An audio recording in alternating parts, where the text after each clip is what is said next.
अस्सलाम वालेकुम नाज़रीन, वेलकम टू माय चैनल। उम्मीद है कि आप लोग बिल्कुल खैर खैरियत से होंगे। तो जैसा कि आप लोग पता है कि अभी आजकल हम लोग जो है वो उर्दू की ग्रामर के जो है मुख्तलिफ टॉपिक्स उनको कवर कर रहे हैं। तो आज जो है वो हम देखने वाले हैं कि ख़तूत के हिस्से, यानी कि इसके अंदर आज हम लोग क्या क्या सीखने वाले हैं कि ख़त के कौन कौन से जो हैं वो हिस्से होते हैं। तो जी एक ख़त जो होता है वो कई हिस्सों या अज्जा पर मुश्तमिल होता है। ठीक है, इम्तिहानी नुक्ता नज़र से इन मुख्तलिफ हिस्सों को बड़ी अहमियत है, क्योंकि इम्तिहान में हर हिस्से के अलग अलग नंबर जो हैं वो मखसूस होते हैं। ख़त के हर हिस्से की नोयत को समझना बहुत ज़रूरी है, ताकि इम्तिहानी नुक्ता नज़र से उम्दा ख़त लिख कर ज़्यादा से ज़्यादा नंबर जो हैं वो हासिल किए जा सकें। एक ख़त को आमतौर पर मंदरजा झेल हिस्सों में जो है वो तकसीम किया जाता है। जैसे कि पहला हिस्सा है जी हमारे पास पेशानी। ठीक है, ख़त की पेशानी में दो चीज़ों का ज़िक्र ज़रूरी है।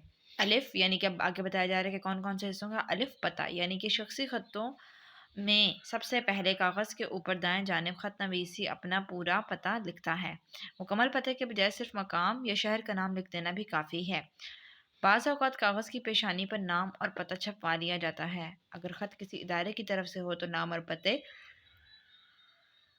के अलावा जो है वो टेलीफ़ोन, फैक्स या ईमेल का भी जो पता है वो भी क्या किया जाता है, दर्ज किया जाता है। इसका एहतमाम कारोबारी और सरकारी ख़तों में बतौर ख़ास होता है। दरख्वास्तों को अर्जियों और दावतनामों में ख़त नवीस का नाम पता आखिर में दर्ज किया जाता है। इम्तिहानी पर्चे में सिर्फ कमरा इम्तिहान लिखना काफ़ी है और कुछ ना लिखें।